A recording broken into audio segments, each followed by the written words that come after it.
Hey guys, it's Fuego and welcome back to another Minecraft video. Today's is going to be a new one for me. It's going to be a Redstone tutorial on some everyday useful applications for minecarts to use in your world or on a server that you might be playing with your friends. This isn't going to be the most advanced, like hyper efficient multi subway train station that I've seen, plenty of YouTube videos on, but it's going to be going over why you might want to have rails on your world, why you might not want to have rails, what they're good at compared to maybe just walking or elytra or horse travel, and some pros and cons on them, and then some simple ways that you can make them work a bit better for you and for your Minecraft experience. The main redstone builds that I'm going to be showing you how to make and how to use are going to be cart loaders, like this one, that automatically spit out a cart and take in your old one so you don't have to worry about getting out of it. Multi-choice track selectors like this one.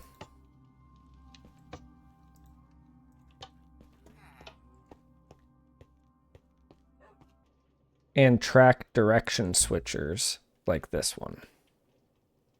But first, before I explain how to build those specific minecart machines, we're going to discuss some pros and cons over why you want to have a minecart system in your world anyways, especially with other much faster and more versatile methods of transportation like the elytra. If you would like to skip right to the redstone section, that's going to be at this point right here. Otherwise, let's discuss why we want to have minecarts. One of the main things that I like about minecarts is the ease of use once they're built. I like to think of it as a way to not AFK per se, but if I need to tab to a different screen, or if I need to get up and grab a drink, or, go say hi to my wife or something, I can just set my character and I know that he's going to go off to his destination without any contact from me, and he's going to be safe the whole way, and he's just going to be there once I get to him.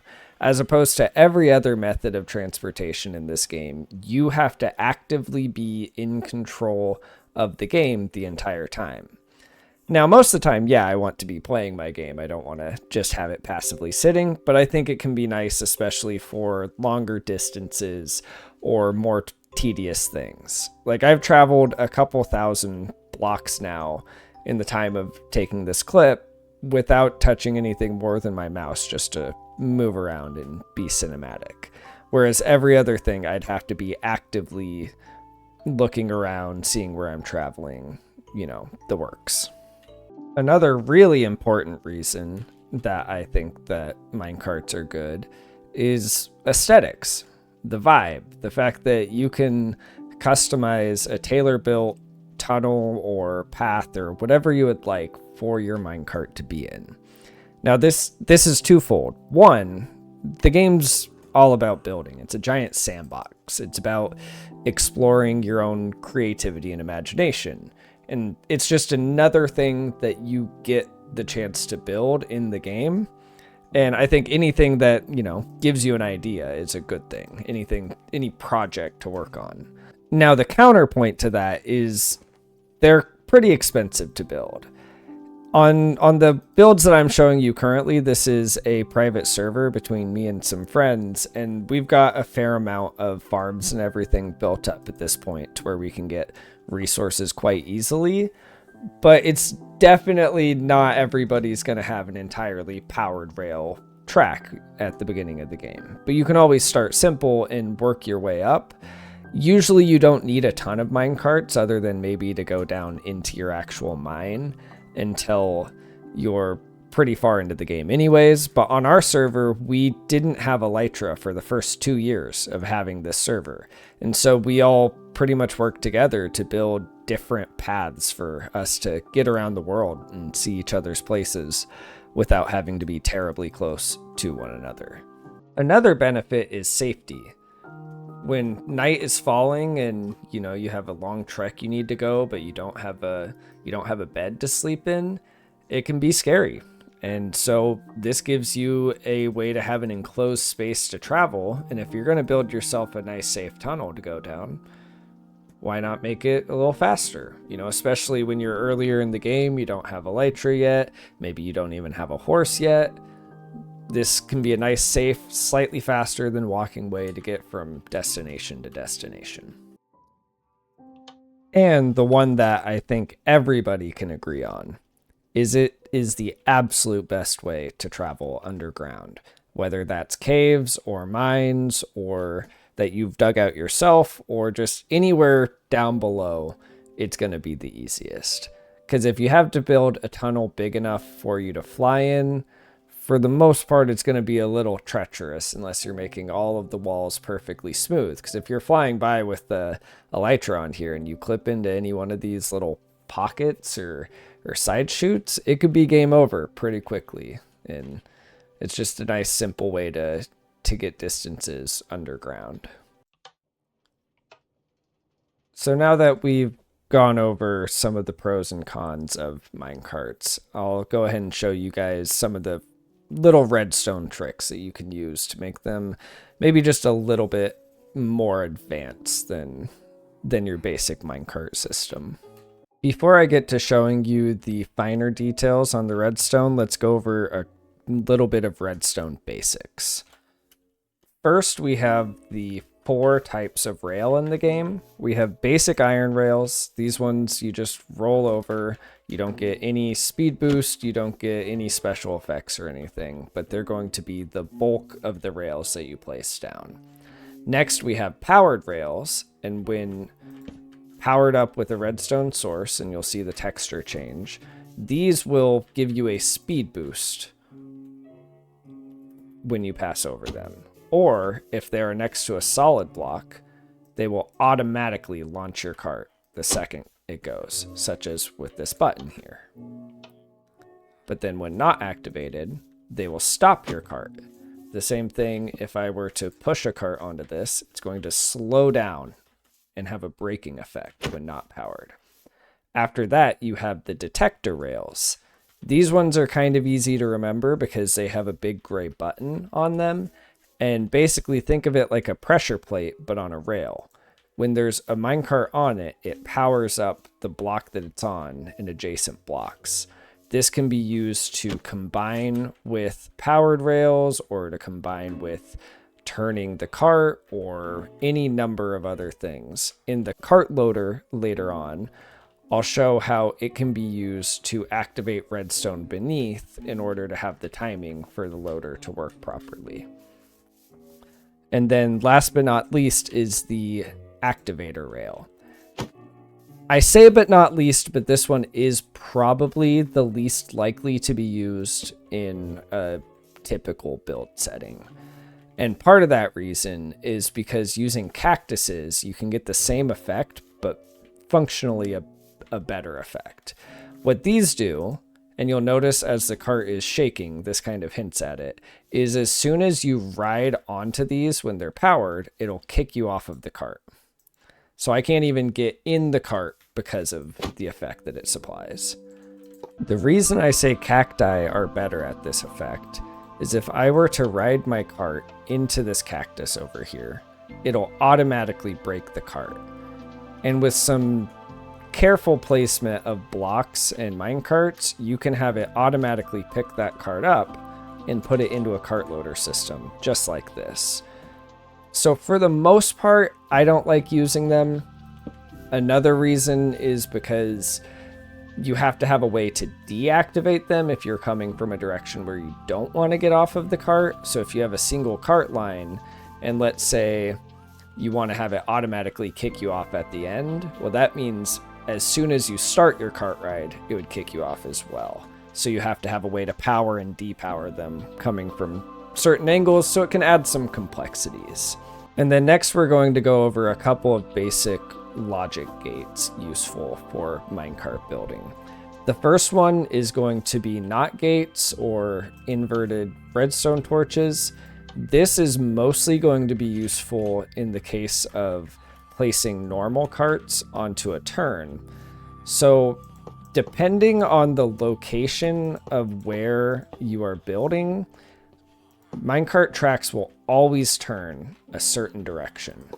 This one is always going to snap to turn towards that one, even if I try and place this one where it doesn't. And you can change that by powering underneath that track. So now it's going the opposite direction. This can be useful for times when maybe it doesn't default to the direction that you want it to. So let's say with here, we're inverting it to go this direction, but I don't want my cart to turn this way by default. I want it to go this way by default. That's where you can, using a combination of torch burnouts like this to make a NOT gate and utilizing a cart switcher, you can have a system where you have a default path, where in this case it's going to be going down to that cactus and cart loader over there, but you can switch it on the fly by punching a note block. The way this works is you have a note block next to an observer, which will send a pulse into a pulse extender. Now, the way that a pulse extender works is it takes something that's a single input, such as a button or an observer or quickly flipping a lever or any other non-extended, non-durational power. So when you press this button, it's going to light this lamp up for the amount that a stone button will always light it up.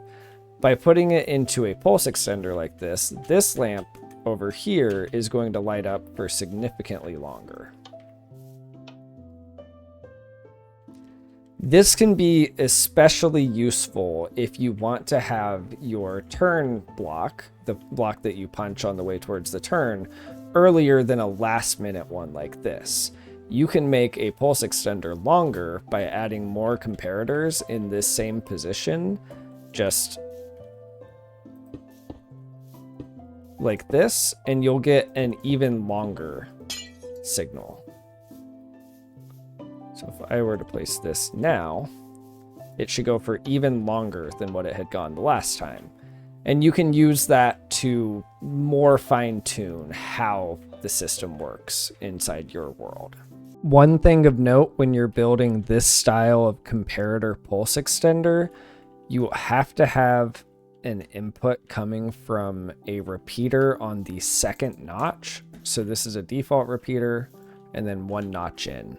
There have been many times where I've tried to make one of these and have bashed my head around it and tried to figure out what I had wrong. And then I remember last minute to put the repeater in that position. Now with the application of both combined, we have a note block, which when right clicked by the player, changes the pitch of the note, and an observer that's looking into the note block. And every time you click on the note block, it sends a pulse out.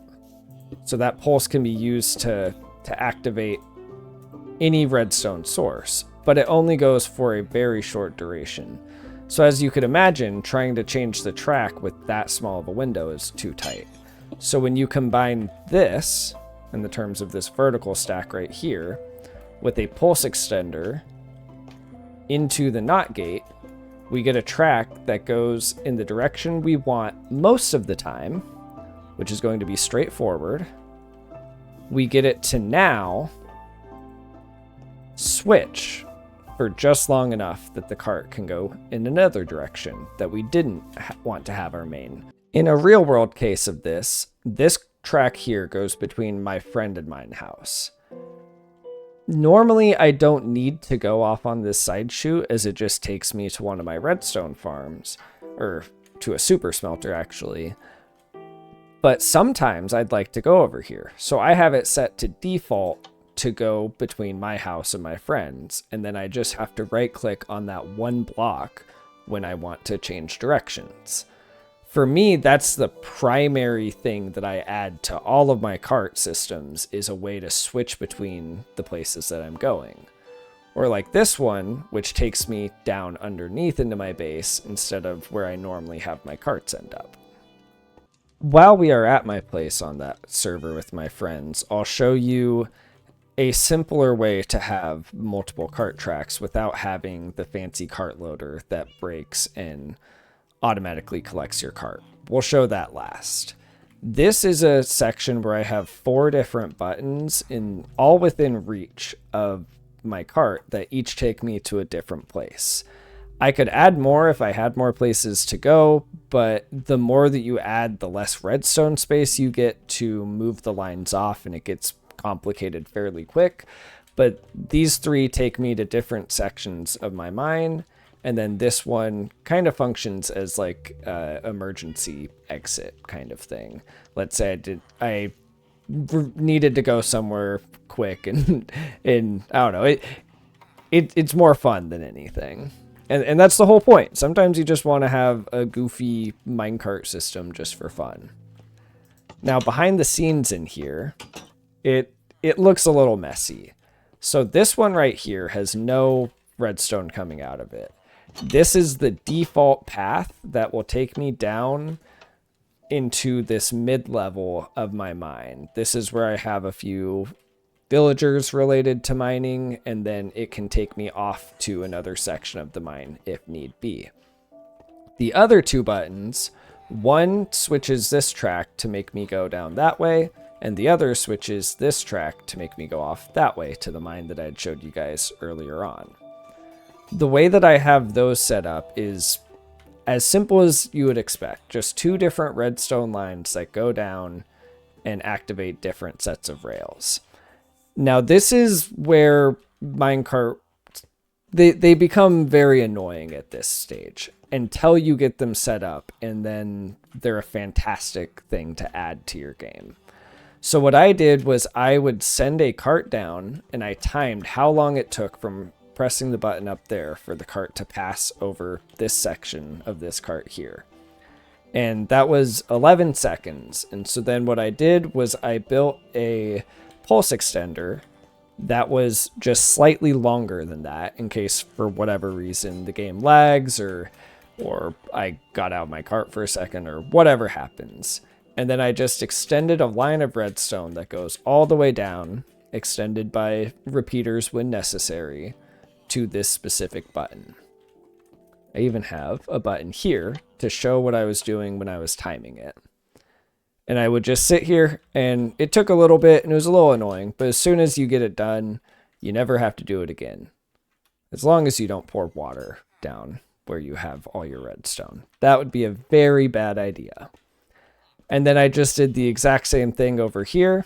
In this case, I had to do a NOT gate to invert the signal right there, and did the exact same thing. And so now I have a system where I have 3, technically 4 different places to go off of one launch. Now we'll move on to the final project, which is the auto cart loader. This is the part that I would say is the most optional, but also the most fun once you get it set up and have it set up right.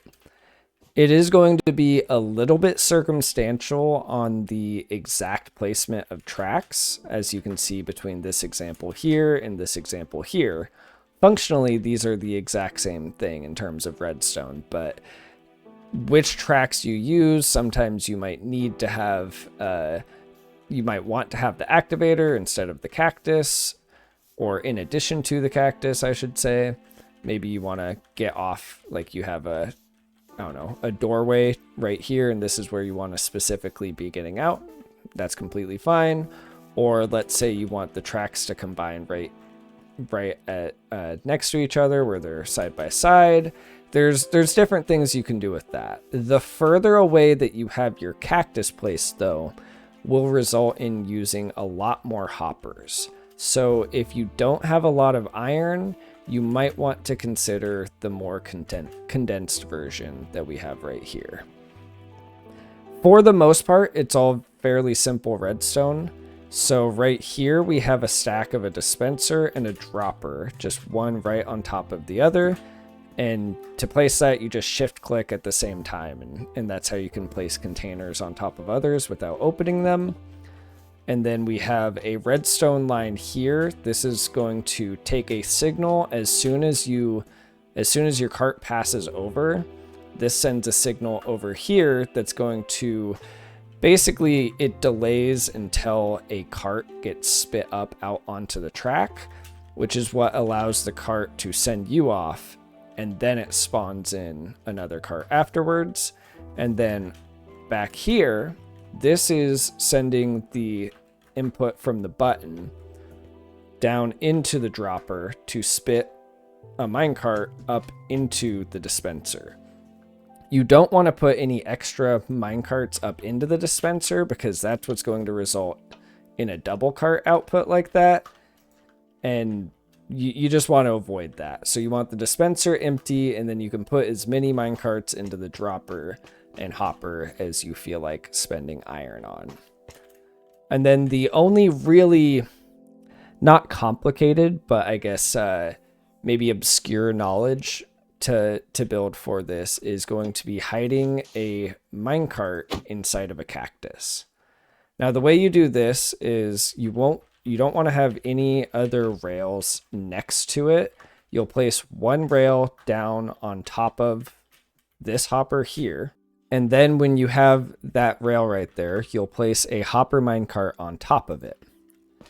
And now, because you have this nice window here from these hoppers, you can punch that rail away, and your hopper minecart is going to be sitting perfectly in the center of that spot. And if you take a sand piece, because it's a gravity block, it's going to fall right on top of where that hopper minecart is. And now you can place a cactus on top, and I always put a trapdoor on top because this prevents you from walking into the cactus and prevents the cactus from growing.